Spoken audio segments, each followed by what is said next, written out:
Buddha Sandesh Buddhist magazine in Maharashtra. Buddhist magazine.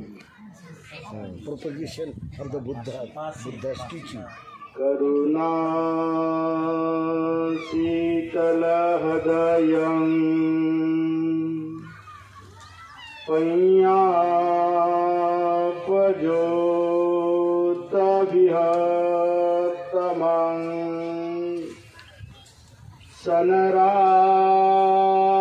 Maraloka Guru Vande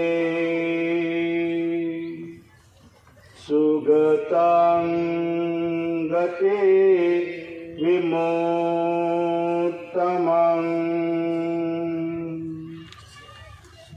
संपूर्ण जगाला ज्यांनी सुखशांती मानवतेचा संदेश दिला असे विश्व शांतीदूत महाकारुणिक तथागत भगवान बुद्ध बोधिसत्व भारत रत्न डॉक्टर बाबासाहेब आंबेडकर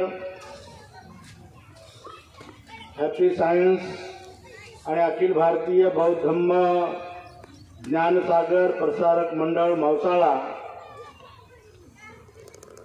आणि जपान यांच्या संयुक्त विद्यमाने जपान येथील धम्मगुरू यांच्या प्रवचनाच्या कार्यक्रमाच्या प्रसंगी उपस्थित आदरणीय पूज्य भदंत क्षेमधम्मोजी महाथेरो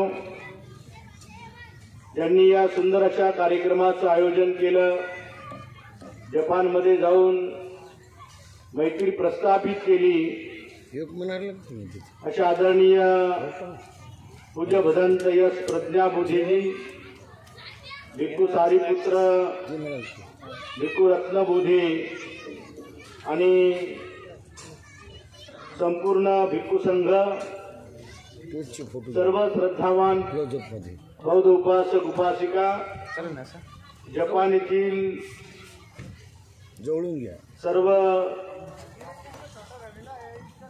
धम्मगुरू बंधू आणि भगिनींनो, आपण जपान येथील धम्मगुरूचं त्यांच्या शब्दामध्ये खुर्चीवर बस त्यांचं मनोगत आपण ऐकलेलं. घ्या ना तुम्ही एका ठिकाणी बसून राहिलं. त्याच्यातून आपल्याला एक गोष्ट लक्षात येते की त्यांची जवळ जवळ जाऊन ते मराठी भाषा बोलण्याची किती तळमळ आहे, जिज्ञासा आहे. मराठी भाषा जाणून घेण्याची त्यांची आवड कशी आहे. त्यांना मराठी भाषा येत नसली तरी सुद्धा जपान मिक्स मराठी भाषा बोलून म्हणजे तुमच्याबद्दल एक आपुलकी जिव्हाळा प्रेम निर्माण करण्यासाठी आणि ही सद्भावना त्यांनी आपल्या मनोगतामध्ये व्यक्त केलेली आहे. आपण या बुद्धभूमी मावसाळा या पवित्र अशा बुद्धभूमीच्या परिसरामध्ये आज आपण जपानच्या धम्मगुरूंची धम्मदेशना ऐकायला आलेला आहात आणि हे निसर्गमय वातावरण सुंदर असं वातावरण आहे आणि म्हणून आपण सातत्यानं वारंवार या ठिकाणी प्रत्येक पौर्णिमेला कार्यक्रम होत असतात आणि म्हणून आजूबाजूच्या सर्व खेड्यातल्या उपासक उपासिकांनी या बुद्धभूमी मावसाळ्याच्या या पवित्र भूमीवरती आपण आलं पाहिजे. प्रत्येक पौर्णिमेला आलं पाहिजे आणि प्रत्येक पौर्णिमेला येऊन या ठिकाणी अष्टशील उपोषक व्रताचं पालन केलं पाहिजे. बुद्ध वंदना घेतली पाहिजे. आपल्या मुलावरती मुलींवरती चांगले संस्कार दिले पाहिजे. ज्या संस्कारातून मनुष्य घडत असतो बनत असतो चांगले संस्कार देण्यासाठी यासाठी या बुद्ध विहाराची निर्मिती केलेली आहे. आपण मागची जी ज्येष्ठ पौर्णिमा आहे त्या ज्येष्ठ पौर्णिमेला सुद्धा अतिशय महत्वाचं स्थान होतं. आपण बुद्ध भगवंताच्या काळातल्या दोन घटना या ज्येष्ठ पौर्णिमेला घडल्या होत्या. ही पहिली घटना आहे की तथागत भगवान बुद्धांना बुद्धत्व पद प्राप्त झाल्यानंतर तथागत बुद्ध ते बोधिवृक्षाखाली अनुलोम प्रतिलोम म्हणून प्रसिद्ध समुद्भव सिद्धांताचं चिंतन मनन करत त्यांनी पहिला आठवडा घालवला. दुसरा आठवडा मुचिलिंग सरोवर, अजपाल वृक्ष आणि त्यानंतर अजयत वृक्षाजवळ जेव्हा भगवान बुद्ध आठवडा घालत होते तेव्हा तपस्वी आणि भल्लिक हे दोन व्यापारी आपल्या उत्कल देशाहून आले होते. आणि उत्कल देशाहून आल्यानंतर भगवंताला आपण काय दान द्यावं, तर त्यांनी आपल्या सोबत मठ्ठा आणि लाडू असे दोन मठ्ठा आणि लाडू आपल्या सोबत आणलं होतं. तथागत हातामध्ये ग्रहण करत नाही आणि म्हणून त्यांनी शिलामय पात्र हातामध्ये घेतलं आणि तथागतांना मठ्ठा आणि लाडू दान दिला. ही एक घटना ज्येष्ठ पौर्णिमेला घडलेली आहे. आणि त्यांनी तपस्वी आणि भल्लिक हे पहिले दोन उपासक आहेत की बुद्ध आणि धम्म या दोन वचनाचे पहिले उपासक आहेत. तपस्वी आणि भल्लिक तिथे बुद्धाला शरण गेले आणि धम्माला शरण गेलेले आहेत. त्यावेळी संघ अस्तित्वात नव्हता आणि म्हणून अशा प्रकारची एक घटना घडली. आणि त्यांनी त्या तपस्वी आणि भल्लिकांनी तथागतांना विनंती केली, भगवान आम्ही आमच्या देशामध्ये जाणार आहोत, आपली आठवण म्हणून काहीतरी द्या. आणि म्हणून भगवान बुद्धाने आपल्या डोक्यावरती हात फिरवला तर तो दोन केस धातू लोम केस धातू भगवान बुद्धांनी त्यांच्या हातामध्ये दिले आणि त्यांनी आपल्या देशामध्ये ब्रह्मदेशामध्ये ते घेऊन गेले. तपस्वी आणि भल्लिक हे दोन व्यापारी आपल्या ब्रह्मदेशामध्ये गेले आणि तिथे सोन आणि उत्तर नावाचे बौद्ध भिक्षू सम्राट अशोकाच्या काळामध्ये त्यांनी धम्माचा प्रचार प्रसार करण्यासाठी भव्य असा स्तूप उभारलेला आहे. जे सोन्याचा स्तूप उभारून त्या ठिकाणी त्यांनी भव्य दिव्य असा स्तूप उभारलेला आहे. आणि म्हणून ही घटना आपल्या दृष्टिकोनातून जी ज्येष्ठ पौर्णिमेला घडली की हा जो महिना आहे, याच महिन्यामध्ये तथागत भगवान बुद्धांनी सुजातेला भेट दिली होती. त्याचा प्रसंग आपल्या सर्वांना ज्ञात आहे की सुजाता ही आपल्या गवळ्याची मुलगी होती तशी, परंतु तिने एक नवस केला होता की मला माझ्या मनासारखा पती लाभू दे, पुत्र प्राप्त होऊ दे. आणि असं म्हणतात की तिला तिच्या मनासारखा पुत्र प्राप्त झाला आणि मग तिने सोन्याच्या पात्रामध्ये खीर घेतली आणि तथागतांना खीरदान दिली. आणि ती खीरदान दिलेली सुजाता बुद्ध धम्माची उपासिका दीक्षा दिली. तो दिवस होता ज्येष्ठ पौर्णिमेचा. आणि सम्राट अशोकाच्या जीवनातली तिसरी घटना घडलेली आहे की सम्राट अशोकांचा पुत्र महेंद्र आणि संघमित्रा हे दोघेही बहीण भाऊ यांना धम्माची दीक्षा दिली आणि ते संपूर्ण श्रीलंका देशामध्ये गेले आणि संपूर्ण श्रीलंका देश बौद्धमय बनवलेला आहे. अशा पद्धतीने विदेशामध्ये बुद्ध धम्म म्हणजे श्रीलंकेला गेला, थायलंडला गेला, नंतर जपानला गेला, नंतर ब्रह्माला गेला, व्हिएतनाम, मलेशिया, इटाली अशा विविध देशामध्ये सम्राट अशोकांनी जो बुद्ध धम्म पसरला त्याचं हे एक आज जपानचं हे फलित आपण आज महाराष्ट्रामध्ये पाहतो आहे. आणि मग अशा पद्धतीचं आपल्या जीवनामध्ये आपण सदैव उपोषणाच्या दिवशी या मावसाळ्याच्या परिसरामध्ये पौर्णिमा साजरी करण्यासाठी येत राहावं. पुढे आषाढ पौर्णिमा आहे. तो आषाढ पौर्णिमेचा उत्सव सुद्धा याहीपेक्षा मोठ्या प्रमाणामध्ये या मावसाळ्याच्या भूमीमध्ये उपासक उपासिकांनी येत राहावं, सदैव दान धर्म करत राहावं. आणि ही भूमी कशी चांगल्या प्रकारे डेव्हलपमेंट होत राहील अशी एक सद्भावना या निमित्त आपण करूया. आणि आजच्या या जपान येथील या ठिकाणी जपान येथील जे धम्मगुरू आलेले आहेत त्यांचं अखिल भारतीय भिक्खू संघाच्या वतीनं आणि मावसाळ्याच्या संपूर्ण आपल्या उपासक उपासिकांच्या वतीनं आपण हार्दिक अभिनंदन करूया, त्यांचं स्वागत करूया. Okay. Sadhu Buddh Sandesh Buddhist magazine in Maharashtra. Buddhist magazine propagation of the Buddha's teaching. करुणा शीतल हृदयं पय्यापजोत विहतमं सनरामरलोक गुरु वंदे सुगतां गते विमोत्तमं।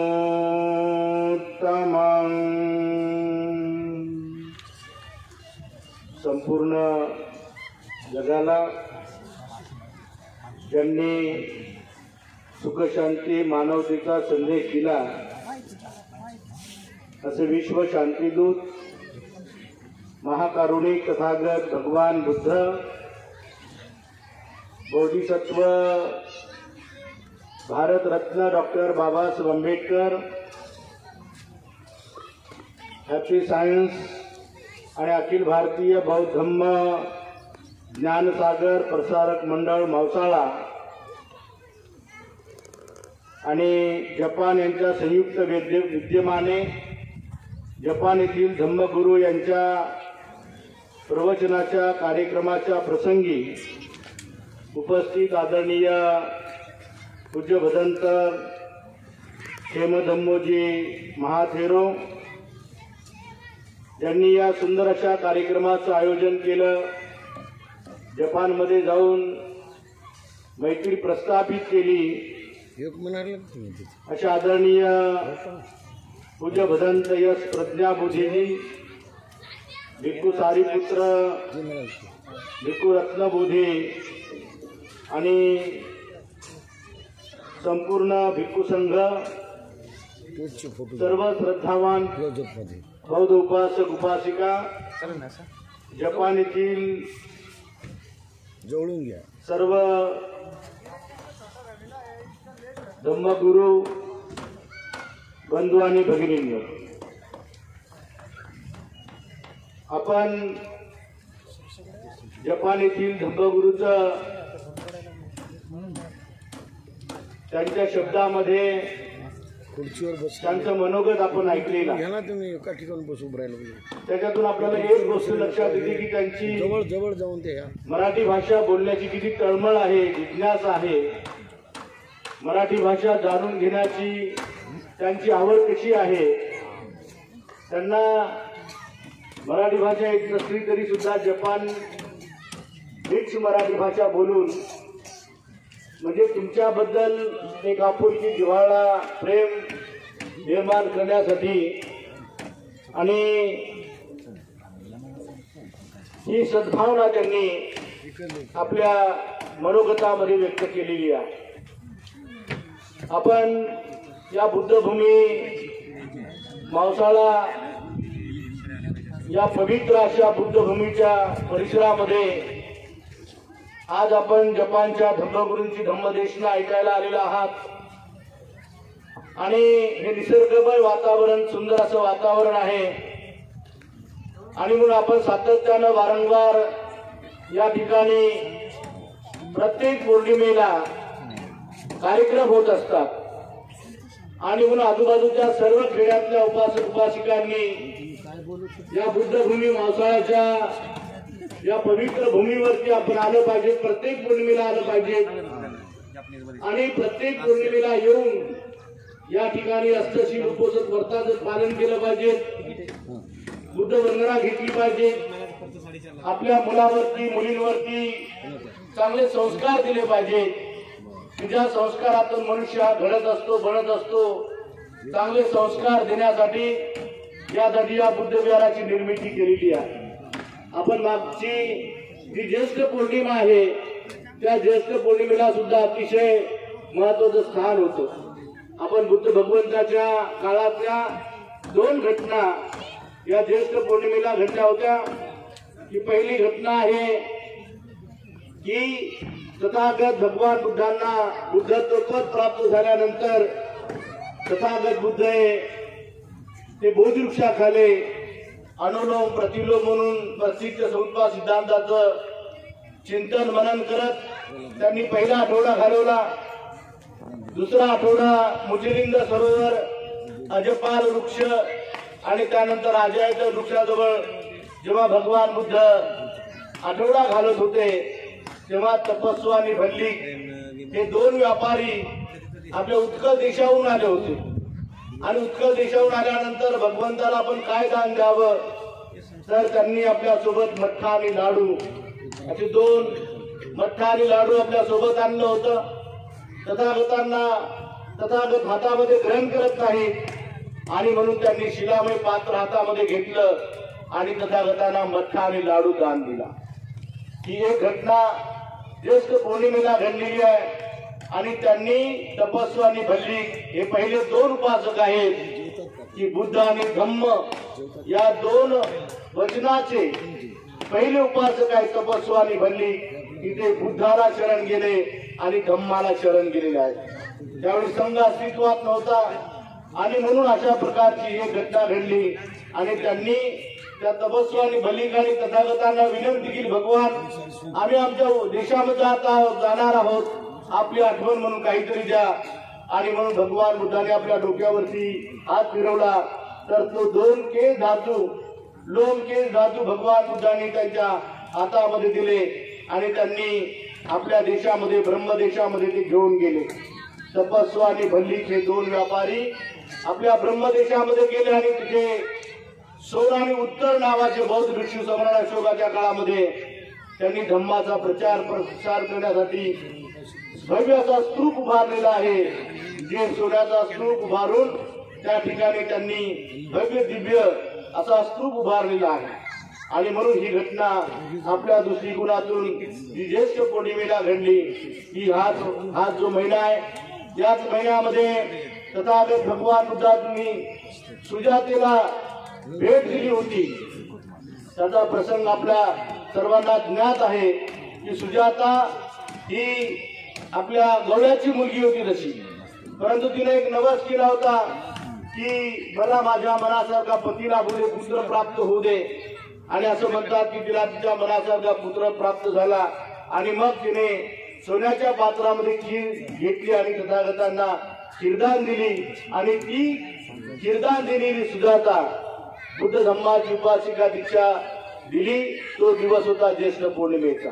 आणि सम्राट अशोकाच्या जीवनातली 3री घटना घडलेली आहे की सम्राट अशोकांचा पुत्र महेंद्र आणि संघमित्रा हे दोघेही बहीण भाऊ त्यांना धम्माची दीक्षा दिली आणि ते संपूर्ण श्रीलंका देशामध्ये गेले आणि संपूर्ण श्रीलंका देश बौद्धमय बनवलेला आहे.